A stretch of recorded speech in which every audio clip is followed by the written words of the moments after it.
Hola, somos el equipo 1, presentado por Cintia, Ariana, Max, Johan, Sofía. y vamos a hablar sobre Sor Juana Inés de la Cruz. Vamos a hablar sobre su vida, su obra y la vigencia de su pensamiento en Hispanoamérica. Sor Juana Inés de la Cruz nació en 1651 y murió en 1695. Nació en la Nueva España, hoy México. Fue monja jerónima, autodidacta y escritora barroca. Escribía poesía, teatro y ensayos. Vivió en la corte virreinal de la Ciudad de México y fue marcada por la organización colonial, el patriarcado católico y la fuerte jerarquía social. En este marco, su acceso al saber, autodidacta, curioso, fue excepcional.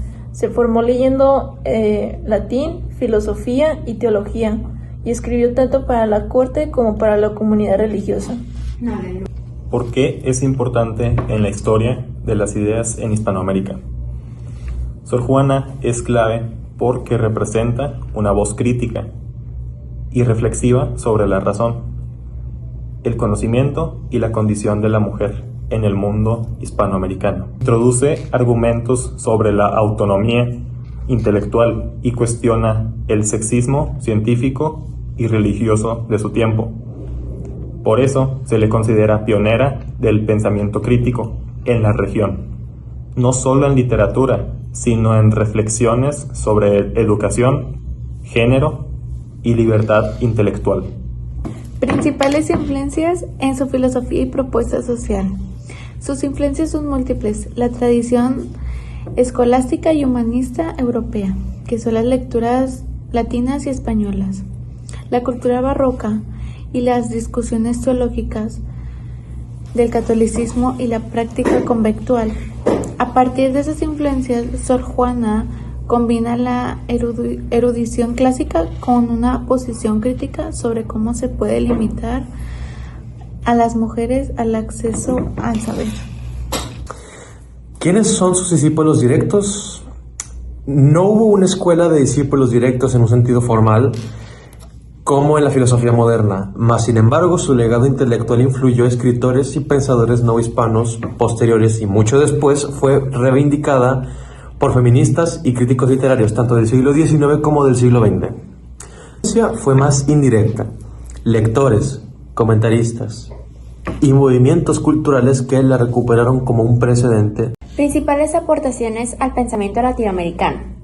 Entre sus aportaciones destacan como número 1 la defensa del derecho de las mujeres a la educación y al estudio. La segunda aportación es la reivindicación del papel de la razón frente a prejuicios de género. Su tercera aportación fue una reflexión sobre la libertad intelectual frente a la autoridad eclesiástica. Y como cuarta aportación, una literatura que mezcla poesía, teatro y ensayo con alto nivel conceptual. Todo ello posiciona a Sor Juana Inés de la Cruz como antecedente del pensamiento crítico sobre el género y cultura en América Latina. Visión crítica de una obra. Respuesta a Sor Filotea. Elegimos responder a Sor Filotea como una obra para un análisis crítico. En ella, Sor Juana defiende su vocación intelectual ante las críticas eclesiásticas y plantea un argumento sobre el estudio, que las mujeres pueden y deben acceder al saber. Críticamente, la respuesta funciona a la vez como defensa personal y texto teórico. Afirma que el valor de la erudición denuncia el doble estándar. Sin embargo, también negocia con el poder eclesiástico, es decir, su estrategia retórica combina audacia y cautela, lo que refleja las limitaciones de actuar dentro de las estructuras de autoridad. Su relevancia y vigencia hoy en día. La vigencia de Sor Juana radica en cómo sus temas siguen vigentes: la educación de las mujeres, crítica al sexismo y a la censura, defensa de la autonomía intelectual. Hoy en México y América Latina, sus reflexiones alimentan debates sobre acceso a la educación, derechos de las mujeres, libertad de pensamiento y memoria cultural.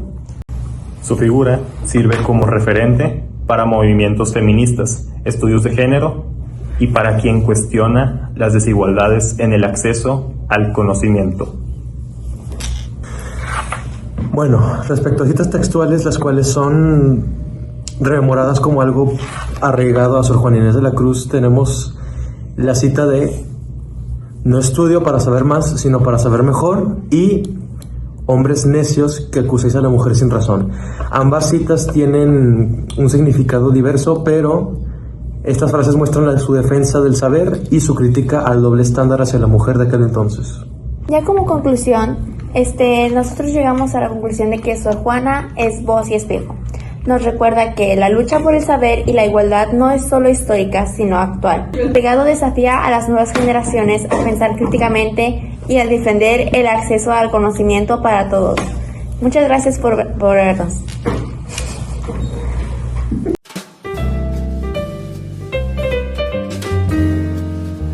En 1900, la colonización colonial, Introduce Su influencia fue más directa, lectores, comentarios. Al pensamiento, las principales aportaciones que... Después de que te esté ayudando, ¿en qué me ayudas? después de que te esté ayudando para que te memorices esto. Sin embargo, perdón.